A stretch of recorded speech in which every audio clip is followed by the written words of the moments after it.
यहीं से इसको समझा दे रहे हैं। देखो ये जो स्ट्रक्चर है यहाँ पे, ये क्या चीज़ है, रिकॉर्ड कर लिए ना? है हो रहा है ना? हाँ कर दो रिकॉर्ड। और नहीं ले रहा है लाइव तो क्या करो? तो मतलब इसको ज़रा देख लो तुम लोग, क्या कि पर डे दिक्कत कर रहा है लाइव में, ठीक है ना? तो इसको थोड़ा आप लोग चेक कर लीजिए, क्या कि दिक्कत कर रहा है। ये स्मॉल वॉर्म मतलब ये निमेटोड्स है। ये कैसा है? निमेटोड ग्रुप के जो भी होते हैं उसको हम क्या बोलते हैं? वॉर्म। और अभी हम बोल रहे हैं कि ये बहुत इंपॉर्टेंट है आपके नेट के लिए भी और आपके पोस्ट ग्रेजुएट के लिए भी, दोनों में ये इंपॉर्टेंट होता है। तो ये एक निमेटोड है और ये जो है इसका पहला हम क्या बोलें कि ये स्मॉल साइज है। इसका साइज क्या है? स्मॉल है, मतलब 1 mm। ये कॉमनली कितने? 1 mm, बहुत छोटा हो गया। और ये ट्रांसपेरेंट है। जो भी आप यहाँ पे इसके स्ट्रक्चर देख रहे हैं बॉडी का, वो आप माइक्रोस्कोपिकली भी उसको आप ऑब्जर्व कर सकते हैं। तो ये ट्रांसपेरेंट है। दूसरा क्या है कि इसके लाइफ स्पान जो है वो क्या है? स्मॉल लाइफ स्पान है, छोटा लाइफ स्पान है, ठीक है? तो मान लीजिए किसी जीन का एक्सप्रेशन आप देखना चाहते हैं, if you want to analyse the expressiveness of gene and action of gene from generation to generation, then it is very easy to calculate the variation and any other things in a number of generation within a short time period. Within a short time period. Third one, it represents the sexual dimorphism. ये क्या represent करता है? Sexual dimorphism, मतलब mail और female आपको बाहर से देख के पता चल जाएगा। But one thing more here, the number of male is very less in number, and it is calculated that 1 in per 500 male is observed. Mail इसके बहुत कम ऑब्जर्व होते हैं। एक मेल ऑब्जर्व हो सकता है हर एक 500 के पॉपुलेशन पर। And the female is not female but it is commonly it is hermaphrodite. It is hermaphrodite. Hermaphrodite means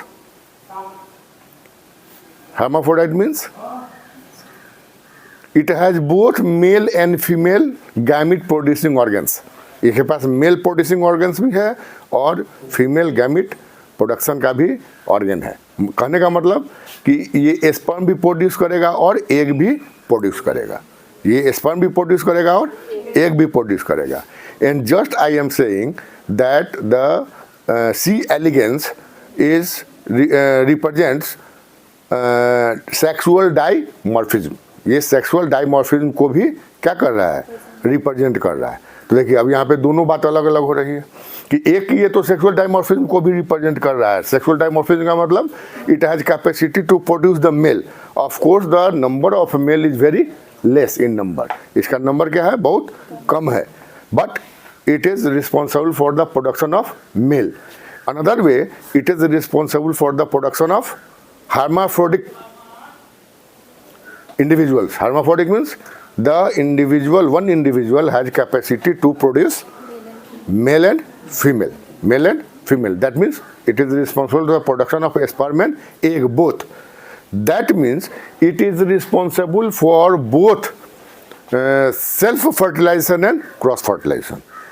self fertilization भी कर सकता है और क्रॉस फर्टिलाइजेशन भी कर सकता है, क्योंकि यहाँ मेल भी है और फीमेल भी है, एग भी है और मेल भी है। अब यहाँ पे एक चीज़ है कि अगर वो इंडिविजुअल्स मेल भी है और फीमेल भी है तो फिर क्रॉस फर्टिलाइजेशन कैसे करेगा?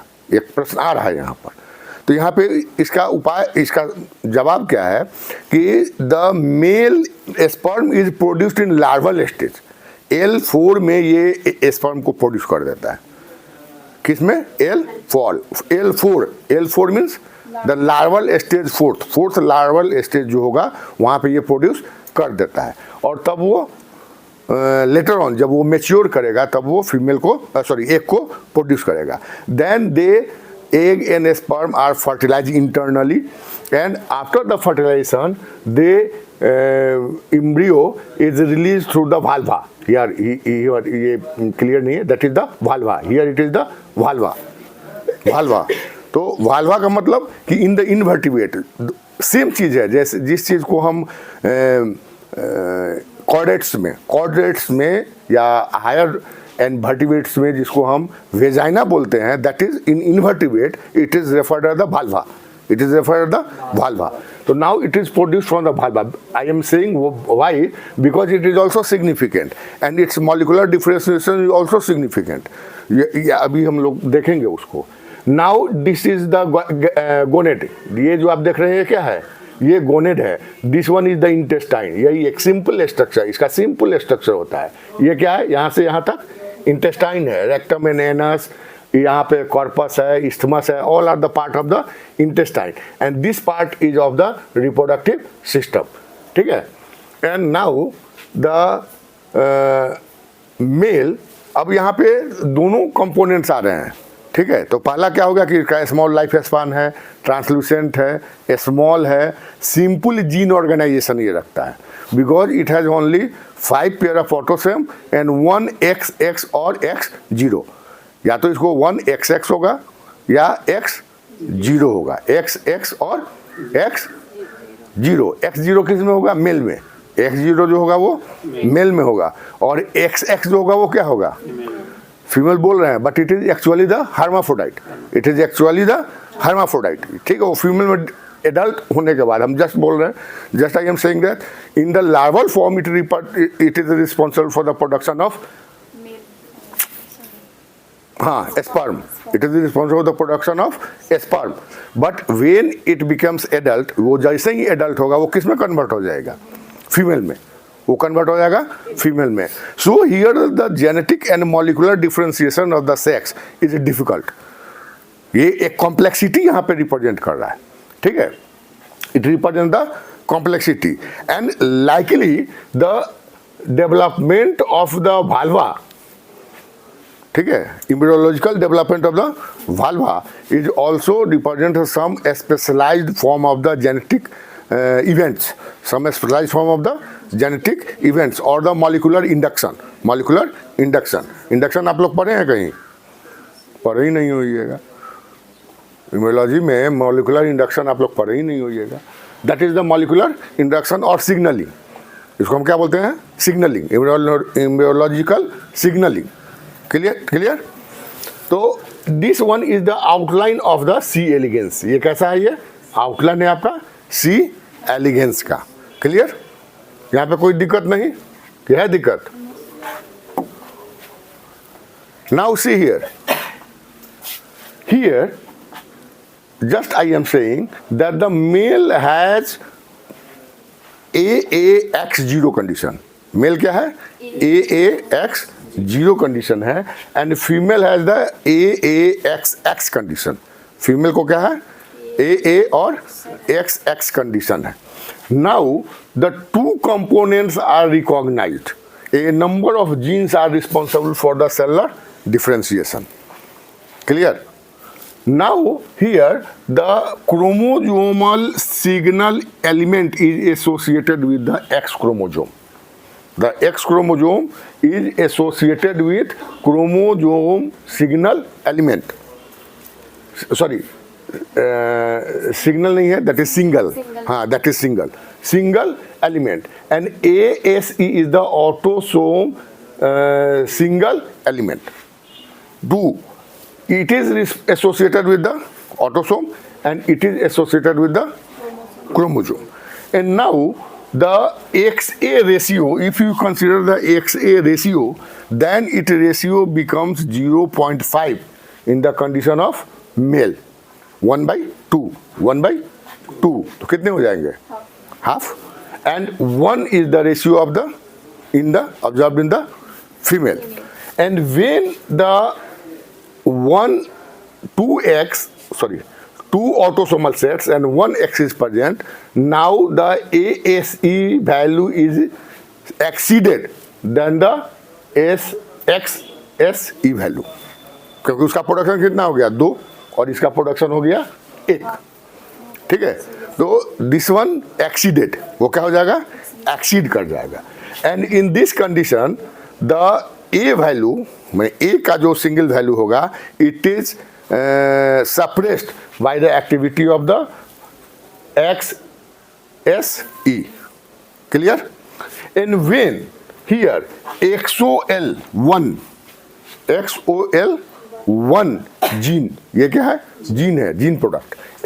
XOL1 gene product, if in this condition, that means when the ASE effect is exceeded, then it is XOL1 activity is increased. ठीक है? जैसे ये बढ़ेगा तो इसकी एक्टिविटी क्या हो जाएगी? इंक्रीज कर जाएगी. ठीक है? And the increased value of the XOL is responsible for the suppression of the SDC2. SDC2.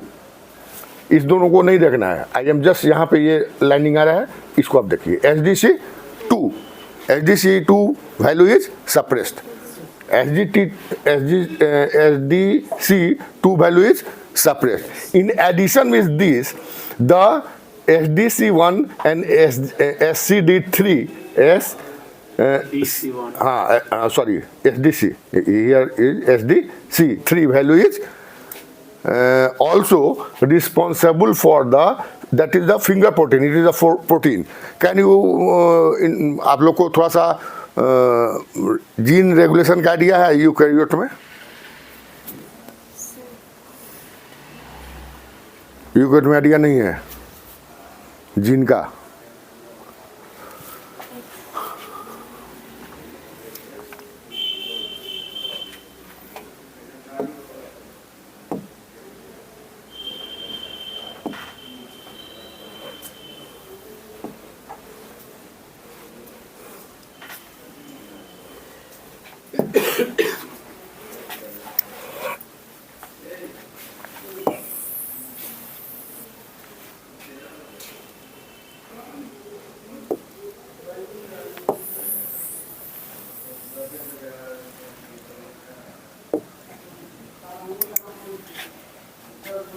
In eukaryotic cell देखिए होता क्या है कि जो यूकैरियोटिक सेल्स होते हैं इसमें दोनों जगह पे रेगुलेशन हो सकता है. ये आप नहीं समझिएगा तो फिर आपको आगे प्रॉब्लम होने लगता है. बेसिक्स आपको समझना होगा. दोनों जगह पे पहला क्या है कि डीएनए लेवल पे है. पहला क्या है?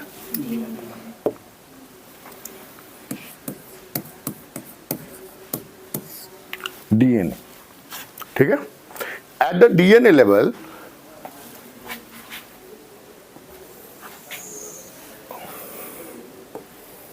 Just I am giving a brief information. हम बहुत ज़्यादा आपको डिटेल नहीं बतला रहे हैं, एक ब्रीफ बतला दे रहे हैं. ठीक है? तो यहाँ पे क्या होगा कि आपके रेगुलेटरी सीक्वेंस होंगे, ऑपरेटिव सीक्वेंस होंगे और प्रोमोटर होगा. जहाँ पे क्या होता है? आरएनए पॉलीमरेज बाइंड करता है. RNA polymerase bind. प्रोमोटर पे क्या होता है ये आपको लोग को जानना चाहिए. टाटा बॉक्स होता है. That is the TATA box. ठीक है? एंड हियर वहाँ पे बाद में जब हम आएंगे तो देखेंगे ये टाटा बॉक्स होता है और that is responsible for the binding of the RNA polymerase. ठीक है? और आरएनए पॉलीमरेज बाइंड करेगा तो यहाँ पे क्या हो जाएगा? एमआरएनए बन जाएगा. ठीक है? That is the pre-mRNA. That is the pre-mRNA or HNA-mRNA.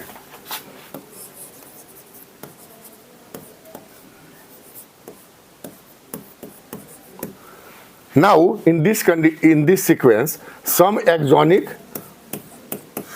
and some intronic sequences are present. तो यहाँ पे एक्सोनिक भी है और इंट्रॉनिक भी है.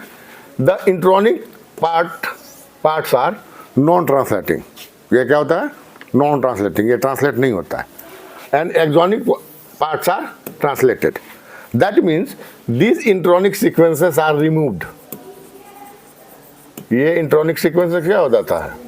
रिमूव हो जाता है. That is referred to the splicing. इसको हम क्या बोलते हैं, splicing. And here the molecular recognition is also associated, वहाँ पे बहुत सारे उसके कॉन्सेप्ट्स हैं जहाँ पे वो मॉलिकुलर एसोसिएशन को रिकॉग्नाइज करता है, और जहाँ जहाँ वो रिकॉग्नाइज करेगा दैट इज स्प्लाइस्ड, उसको क्या करेगा, वो बाहर कर देगा।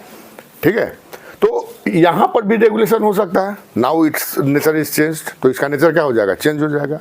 यहाँ पे अगर एक्टिविटी मैक्रो लेवल मॉलिकुलर पे हो रहा है तो वहाँ भी एक्टिविटी चेंज कर जाएगा। And suppose any component is comes and bind here the promoter site, जैसे वो प्रोमोटर साइट पे बाइंड करेगा that means the RNA polymerase is not in a position to combine with the promoter. जब उसे promoter से वो combine ही नहीं करेगा तो क्या हो जाएगा, ट्रांसलेशन नहीं होगा। तो there are number of steps by which the eukaryotic regulations is observed.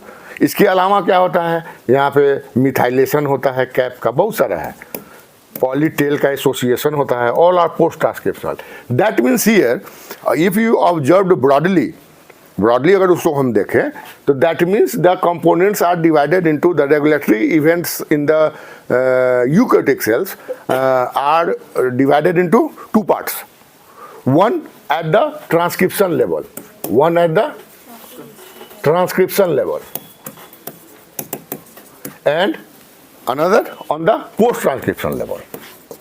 Post transcription level, one at the transcription level and another at the post transcription level.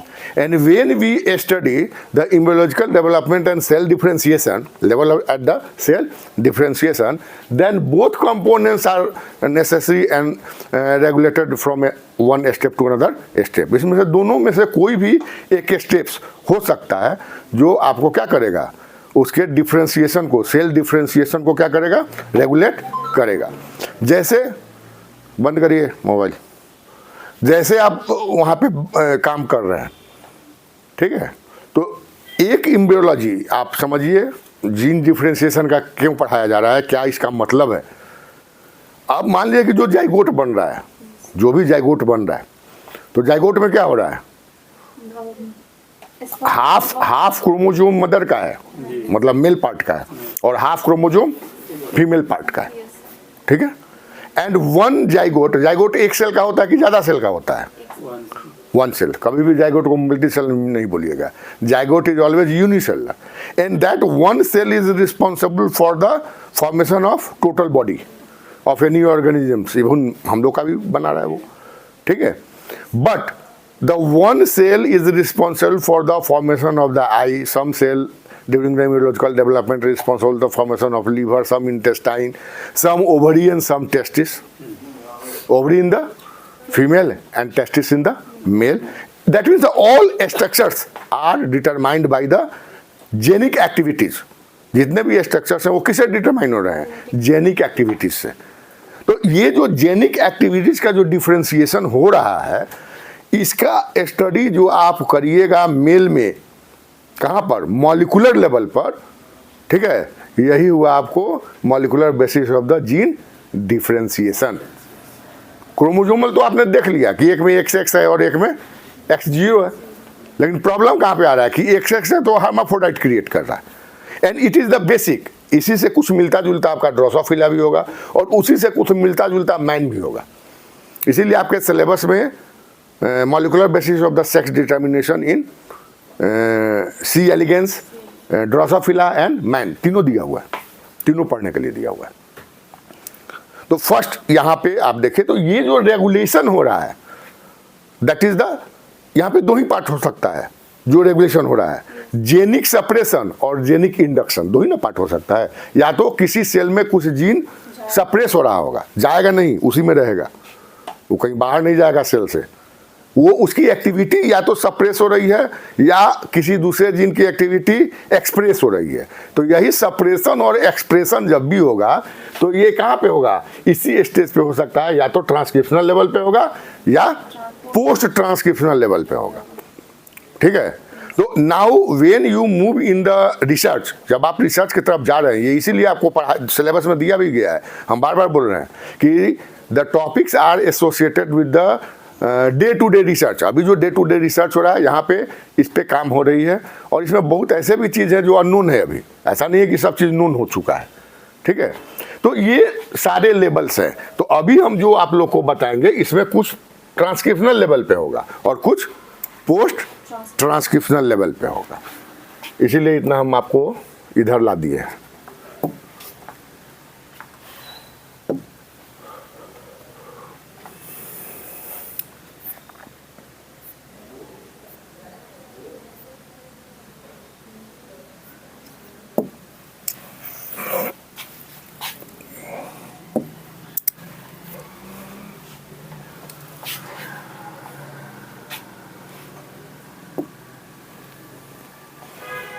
Now तो हियर अभी हम लोग यहाँ पर थे, इस पार्ट में थे।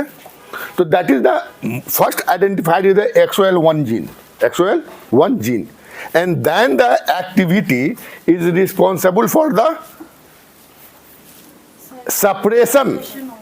The product of the XOL1 is responsible for the suppression of the work of the SDC2 gene. In another way, the SDC1 and SDC3 D है, it is D. Just ये हमसे गलती हुई है, रात में 1 बजे रात के बैठकर बना रहे थे तो हमसे उसमें वो प्रॉब्लम हुआ। This one is associated with the protein, zinc finger protein. This one is also associated with the zinc finger protein. And both, all these three, of course here, from here, यहाँ तक जो आप आ रहे हैं, that is associated with the dosage compensation. That is associated with the dosage compensation primarily. Primarily, it is responsible for the dosage. This component is associated with the dosage compensation. Now, थोड़ा सा हम बतला दे रहे हैं अभी dosage compensation, because dosage compensation is the separate topic in your syllabus. ये अलग एक सिलेबस में आपका देखिएगा तो वहाँ पे एक अलग टॉपिक होगा, dosage compensation, molecular basis of the dosage compensation in the C elegans Drosophila and man, वो अलग होगा ये। तो यहाँ पे हम केवल now I just describe what is dosage compensation. तो डोजेज कंपनसेशन का मतलब होता है कि if the multiple copy of any gene is available, ठीक है, बिटवीन टू सेक्सेस, नंबर जो है वो ज़्यादा है तो उसके जो प्रोडक्ट्स होंगे, ठीक है, वो x होगा, वो नहीं बढ़ेगा। If 2n is present then the product is x, ठीक है। If n is present then the product is x. That means the dose of the gene is always same. That particular event is referred as the dosage compensation. इसको हम क्या बोलते हैं? Dosage compensation. ये बात आपको समझ में आई हम जो बोले या नहीं समझ में आई? नहीं समझ में आई तो फिर इसको हमको बैक जाना होगा, तो इससे दिक्कत होती है बैक में। कहने का मतलब कि आपके पास 2 रुपया है, ठीक है, आपके पास कितना है? 2 रुपया है, आप 1 लड्डू खरीदिएगा, ठीक है। इनके पास 1 रुपया है, ये भी, इनको भी कितना मिलेगा? 1 लड्डू। आपके पास 2 रुपया है, आपको मिलेगा 1 लड्डू। इनके पास 1 रुपया, इनको भी मिलेगा 1 लड्डू, ठीक है। अब आपका रुपया कहाँ का, इनका रुपया कहाँ का, ये तो हम बतलाएं नहीं। अब हो सकता है इनका रुपया नेपाल का हो, आपका रुपया नेपाल का हो, तो उसका वैल्यू कम हो गया, ठीक है। तो डोज जो मिलना चाहिए था, आपके पास 2 यूनिट है लेकिन मिला कितना? 1। इनके पास 1 यूनिट है, इनको भी कितना मिला? 1। तो that equalisation is referred to dosage compensation. अब मान लीजिए कि जो रुपया है उसको मान लीजिए जीन, नंबर ऑफ जीन, ठीक है। Now initially it was observe that the heterochromatisation is responsible for the dosage compensation in the man. If you observe in the man, particularly if you observe the cheek teeth, आप लोगों को तो lab वगैरह करना नहीं है, पढ़ना लिखना है नहीं, तो पता क्या चलेगा। If you observe the cheek teeth after in the microscope, after staining in the Giemsa stain, then you observe the black structure associated with the nuclear membrane. That is the bar body. वो क्या होता है? bar body. In female, bar body is always observed in the female, not in the male. And it is one of the forensic test if unknown body is present, अगर कोई unknown body है और ये पता करना है कि महिला का है कि पुरुष का है, तो then easily observe by the bar body. Bar body से उसको आप इजली ऑब्जर्व कर सकते हैं कि महिला का है कि पुरुष का है, because Barr body is always present in the female. Barr body कहाँ पे होगा?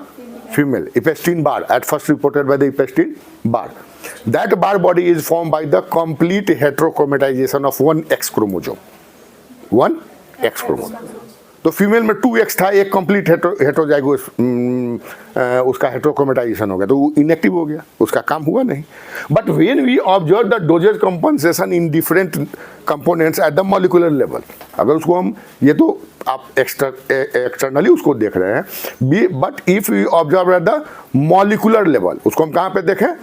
मॉलिक्यूलर लेवल पे उसको अगर हम देख रहे हैं, ठीक है।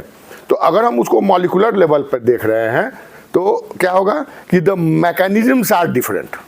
उसके क्या होते हैं? मैकेनिज्म्स अलग अलग होते हैं। जैसे सपोज करिए कि 2 एक्स क्रोमोजोम है, एक कंडीशन तो ये हुआ कि एक कंप्लीट नॉन फंक्शनल हो गया, एक फंक्शनल हो गया। दूसरा है कि अगर एक्स क्रोमोजोम 2 है तो हाफ दोनों हो गया, दोनों की एक्टिविटी क्या हो गई? हाफ हाफ हो गई, तो भी वही हो गया। अगर 2 एक्स क्रोमोजोम है तो एक क्या हुआ? नहीं, एक मेल में वो बढ़ गया, मेल वाला एक्स क्या हो गया? डबल हो गया, और फीमेल वाला अपना 1-1 रहा। तो that are the different natures of the ये डोजेज कंपनसेशन, इसके डिफरेंट नेचर्स हैं, ठीक है। और आपको जो 3 पढ़ने के लिए दिया गया इन योर सिलेबस, और of course in the syllabus of the net also, net के भी सिलेबस में है कि अगर आप तीनों को पढ़िएगा, सी एलिगेंस को और ड्रोसोफिला को और मैन को, तो तीनों में 3 नेचर है डोजेज कंपनसेशन का। मॉलिक्यूलर लेवल में तीनों का 3 नेचर है, एक नहीं है, इसीलिए वो तीनों आपको पढ़ने के लिए दिया गया। तो जो भी आपके सिलेबस में डाला जाता है, हम बार बार बोलते हैं कि जो आपके सिलेबस में डाला जाता है, ऐसा नहीं है कि वो आँख मूंद के दे दिया जाता है, कहीं ना कहीं उसका कुछ मतलब होता है। सिलेबस बनाने वाले इतने हम लोग की तरफ बेवकूफ़ होते नहीं हैं कि किसी तरह से कुछ डाल दिए। तो जो भी sex determination, molecular basis of the sex determination तीनों को बोला गया पढ़ने के लिए, या डोजेज कंपनसेशन तीनों को बोला गया। अभी हम बार बार बोल रहे हैं कि ये सिलेबस आपके नेट में भी है और यहाँ भी है। जो आपका पीजी का वो नेट में तो है ही है, उससे ज़्यादा है, लेकिन जो यहाँ पे आपको पीजी में पढ़ना है वो नेट में है ही। तो ये तीनों मैकेनिज्म उस डोजेज कंपनसेशन में है, ठीक है। तो ये हम लोग उसको बाद में देखेंगे, जब डोजेज कंपनसेशन के लिए हम जब बतलाएंगे तो देखेंगे उसको। तो now this form is if SDC2 activity, SDC2 activity is decreased, SDC2 activity is decreased, now it is responsible for the increase of the HER1 gene, HER1 gene, and here we observed in the case of the male, हम किस में इसको देख रहे हैं? Mail में HER1 gene is activity is increased through the protein, अभी हम बोल रहे हैं कि जो आपका रेगुलेशन हो रहा है उसमें दोनों कॉन्सेप्ट हो सकते हैं, या तो मेन ट्रांसक्रिप्शनल लेवल पे हो सकता है या पोस्ट ट्रांसक्रिप्शनल लेवल पे हो सकता है, दोनों पे हो सकता है। तो यहाँ पे ये जो हुआ ये ट्रांसक्रिप्शनल लेवल पे हुआ, एंड सिक्रेटेड प्रोटीन अगेन ये जैसे इंक्रीज किया, ये क्या करेगा? ये इंक्रीज कर दिया किस चीज़ को? HER प्रोडक्ट को, that is protein is secreted, more protein is secreted by the HER, and when the more protein is secreted by the HER gene, it is responsible for the suppression or repression of the activity of the TRA2 gene, TRA2 gene, इसको ये क्या कर देगा? Decrease कर देगा। And now when it is decreased, it is responsible for the increase of the activity of FEM2, and now the FEM2 is responsible for the decrease of the TRA1 product, TRA1 product, यहाँ पे ये product होगा, that one is remember, इसी को आपको याद रखना है, किसका प्रोडक्ट है? कौन डायरेक्ट है। तो now the TRA product is decreased, TRA product क्या होगा? डिक्रीज कर जाएगा। And when the TRA product is decreased, it is responsible for the development of male nature, that is the male induces the sperm formation. तो ये किसको determine कर दिया? Mail को। And the male is represented the sexual dimorphism. ये क्या represent कर रहा है? Sexual dimorphism by the presence of fin tailed, इसका जो टेल्ड होगा वो क्या होगा? फिन होता है, and spicule, presence of the fin tailed tail fin and spacule. Spacule is a structure which helps in the copulation or which help in the association with the vulva. Vulva से उसको association में मदद करता है, ठीक है? And now it is responsible for the development of male. In this way, the other components are also present which has the regulatory activities and under the work. ये सब अभी under the work है. Like the TRA3. TRA3 is responsible for the production of calpin protease. Calpin सट गया, ये associate हो गया, calpin protease, and it has also responsible for the regulation of the TRA2 activities. Now it is the ACL10, that is F box protein, that is the regulatory protein at the transcriptional level, and it is also responsible for the regulation of the ankyrin repeated containing and of course FEM2 and FEM3. That FEM3 has not determined, the function of the FEM3 is not determined, that is the unknown function. इसका function अभी क्या है?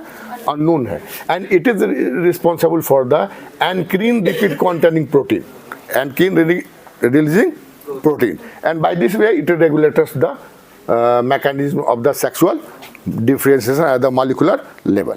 And when the XA, that is the one value, that means when the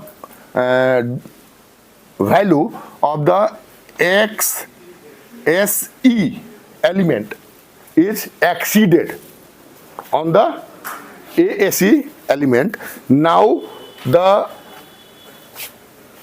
GHMP kinase like protein is decreased. That is the product of the XOL1. That is the product of XOL1. It is decreased. नीचे दिया हुआ है, it is decreased. And when it is decreased, it is responsible for the more production of the SDC2. Product of the SDC2. That SDC2, product of the SDC2 activates the activity of the HER1. ये क्या कर रहा है? Decreased. If it is increases, then it is responsible for the decrease of the secreted protein from the HER1. HER1 से इसको क्या कर देगा? Decrease कर देगा. And when it is decreased, it is responsible for the activity of the TRA2.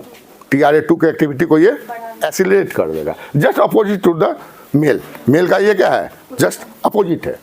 Accelerated to the TRA2. Then TRA2, if the activity of the TRA2 is accelerated, it is responsible for the deceleration of the FEM2. Product of the FEM2, that is the product, and the product is PP2C phosphate. PP2C phosphate. That product is decreased, and that when it is decreased, it is responsible for the activity of the TRA1 transcription factor.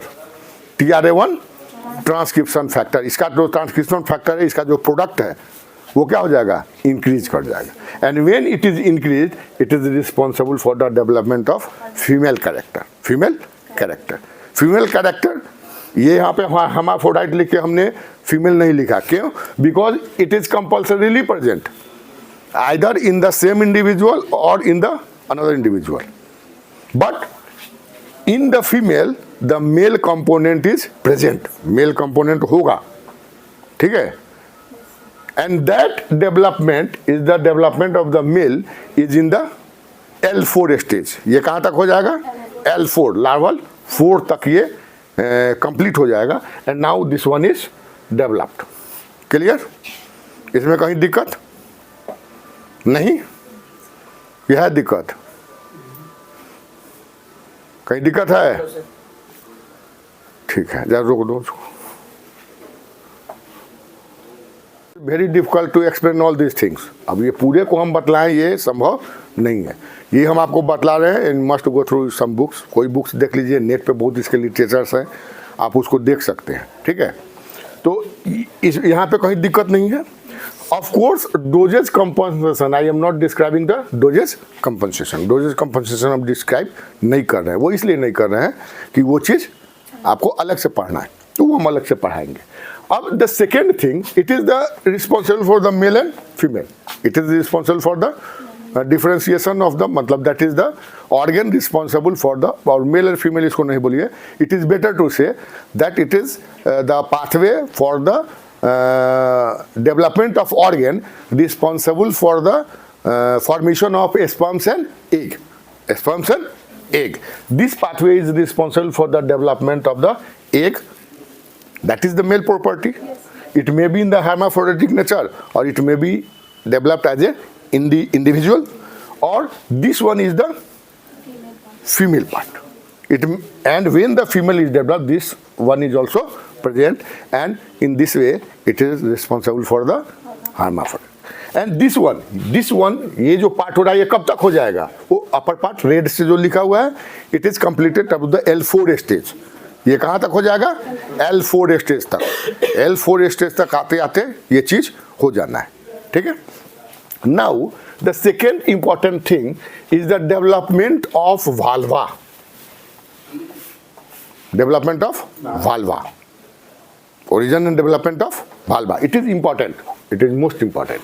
ये बहुत important चीज होता है. Because here the two types of signalings are observed. Paracrine signaling and juxtacrine signaling. ये इसका बहुत important part होता है. Paracrine signalling and juxtacrine signalling. और इस पे क्वेश्चंस आते हैं नेट में तो आए हुए हैं. हमको लगता है कि लास्ट ईयर ही क्वेश्चन आया हुआ है किसी न किसी, या जून वाले में आया हो या दिसंबर वाले में आया हो, इस पे क्वेश्चंस आते हैं. तो वेयर इसको हम ये कर रहे हैं.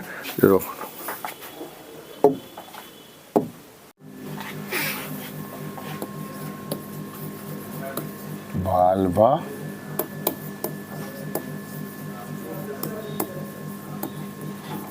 development. Vulva development. जो देखे आप vulva. And here it is significantly and frequently questions are asked here. Because here it is not understood properly or completely, not properly. It is not understood completely, but as per the information available, there are two types of signaling system are observed. That is paracrine signaling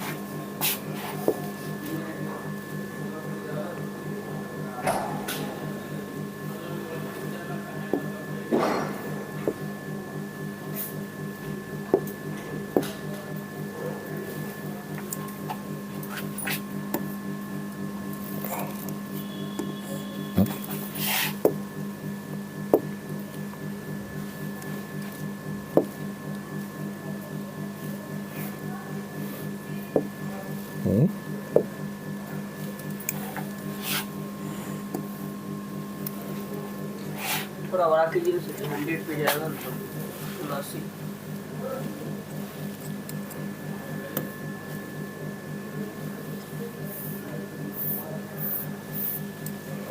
इसको कौन कौन सा बीमारी पकड़ ले रहा है जी?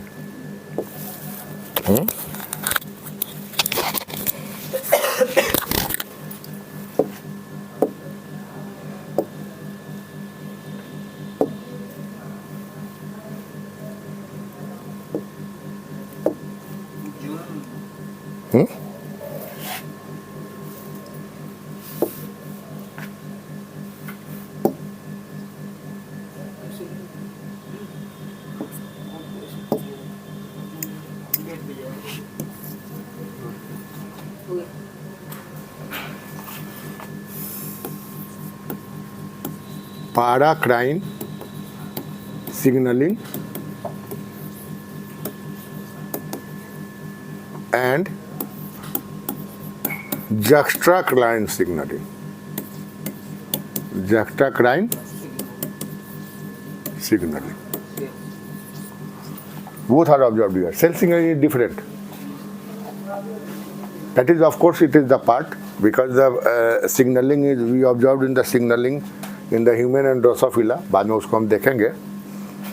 Here the paracrine signaling during the valve development, one controlling cell is present, and it is developed either by the Z1PPP cell by or Z4AAA cell. That is the cell. But it one inducting cell is developed. Here only one inducting cell is developed, and here the signaling is referred as the juxtaglomerular signaling. Here is the juxtaglomerular signaling and referred as notch and delta. Notch and delta signaling system. Notch and delta signaling system. And here the any one, either this one or this one. That means either the Z1PPP or Z4AAA is developed into this cell. Okay? And here the two cells are present. कितने हैं cells? दो हैं. But it is responsible for the only one. एक को develop करना है. Only one. And which one is developed? अब यहाँ पे प्रश्न ये उठा कि ये कौन सा इसमें develop करेगा? इसमें कौन सा develop करेगा? तो here either one will develop. कोई भी develop कर सकता है. ठीक है? And that is determined by the juxtacrine signaling mechanism. Okay? And that is the notch and delta. One as the surface and one is produced by the extracellular environment. Now it is associated. ठीक है? That is the receptor is associated by the product of the Z1PPP. And when one concentration is increased, जिसका भी concentration ज़्यादा हो जाएगा, ठीक है? That will develop into this cell. ठीक है? इस रेगुलेटरी सेल पे वो उससे कन्वर्ट हो जाएगा. And now for the valvular development, collectively referred as valva producing cells. Collectively referred as valva producing cells is this one, that is P6P, that is directly associated with the inducer cell. Now the P7P and P8P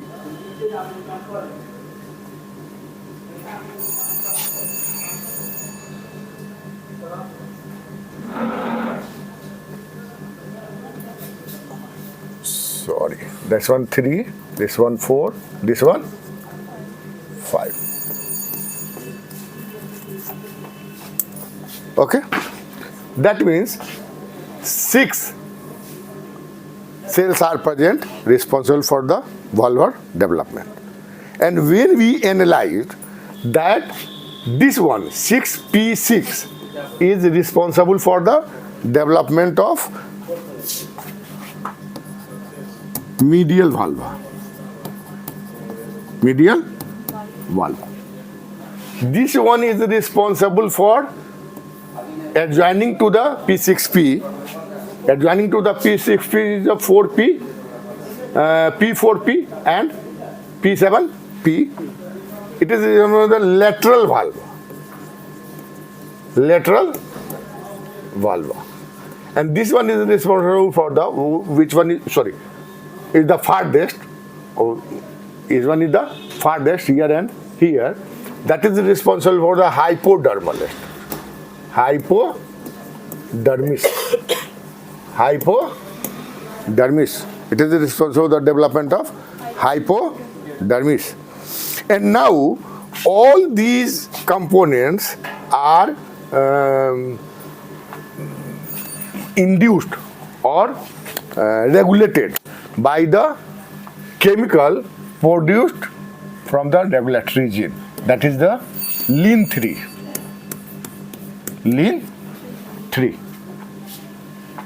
And one thing is here.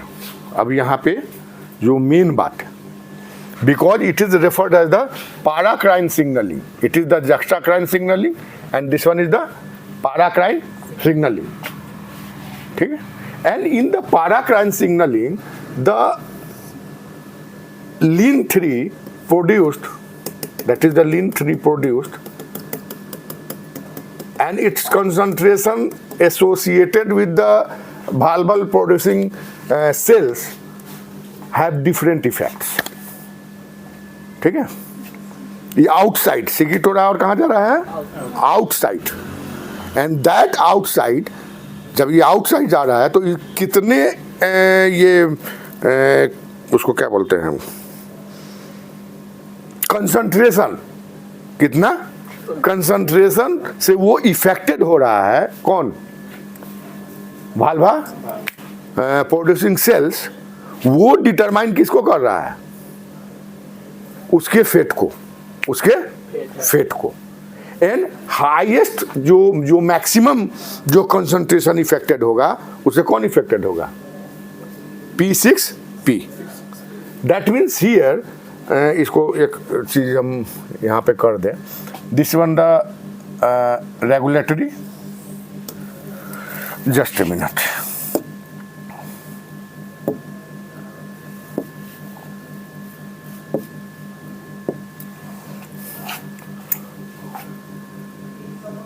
Suppose here 1, 2,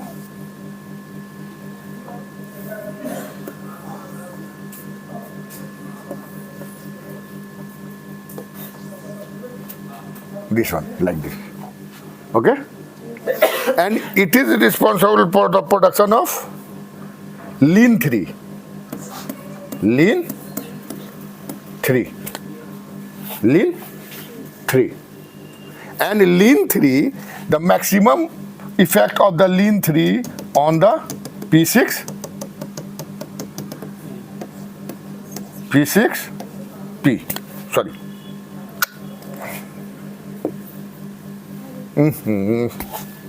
Don't worry.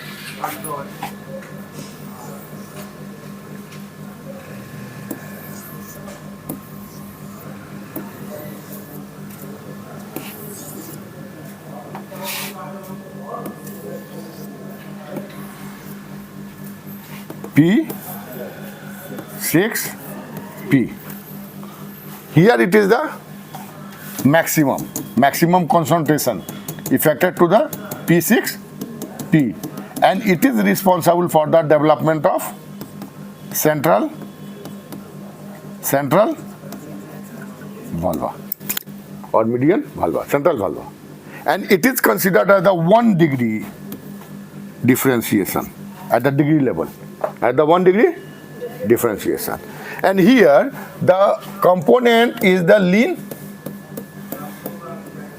3, lean 3. That lean 3 is here in this cell late, L-E-T, late 23, late 23, lean 3 affected to the late 23, late 23. Then late 23 after combining with the lean 39, a complex system, 2-3 steps, lean 39, lean 39, affected to the lean 39, and then lean 39 is responsible for the differentiation of the central valve. Okay? Now here the effect is less respectively to this cell, and now it is responsible for the development of lateral valva.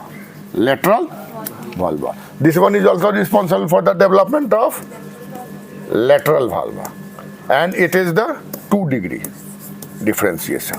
It is represented at the 2 degree differentiation.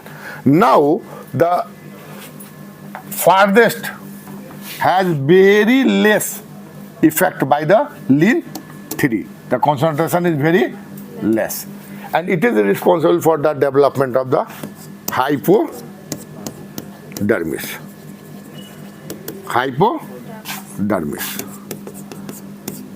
hypodermis. That means what is the difference between the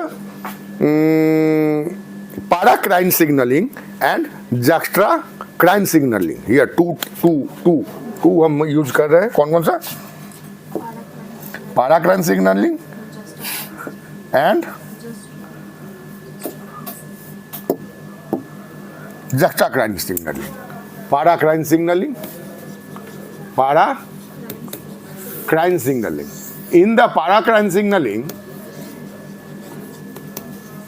paracrine signaling, the product act on the extracellular component. ये कहाँ पे काम कर रहा है? Extracellular, बाहर, cell के बाहर. And the concentration of the signaling product, determines the fate of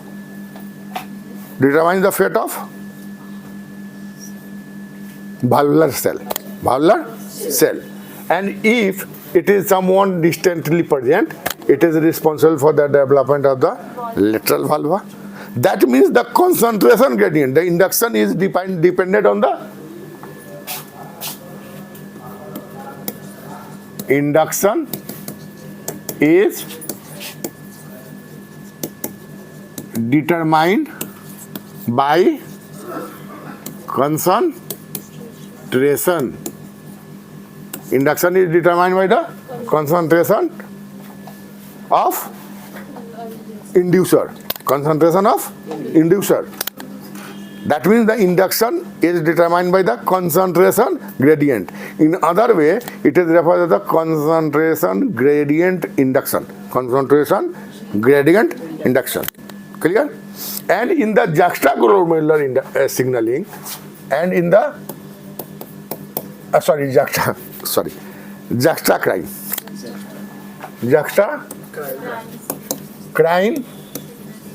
signaling, one signaling component is released outside and one signaling component is associated with the membrane. यहाँ पे क्या है? ये membrane bound नहीं है. But in notch and delta signaling, अभी हम बतलाए हैं कि notch and delta signaling. notch का मतलब क्या होता है? NOTCH. नॉच मतलब? अरे उभार टाइप का अगर कुछ होता है, नॉच स्ट्रक्चर नहीं बोलता है, नॉच निकला हुआ. ठीक है? तो this one, if the one here cell, here one cell. ठीक है? And here the receptor is membrane bound receptor is present. Membrane bound receptor is present. And another way, the secreted component is associated and combined here. So here the signaling is associated with the membrane bound signaling molecules. Membrane bound signaling molecules. And this one is referred as the juxtacrine signaling. मतलब यहाँ पे वो secretory product cell से एकदम बाहर नहीं जा रहा है. And here in paracrine में क्या हो रहा है? हाँ, बाहर जा रहा है. And that concentration gradient is responsible for the differentiation of the fate of the differentiating cells. But in juxtaglomerular, it is referred as हम क्या बोले? Delta and notch signaling. यहाँ पे एक डेल्टा एक नॉच है, जाके कंबाइन कर रहा है. And that is determined by the concentration of the signaling components combined with membrane, present with the membrane. Clear? यहाँ पे कोई दिक्कत नहीं. बंद कर.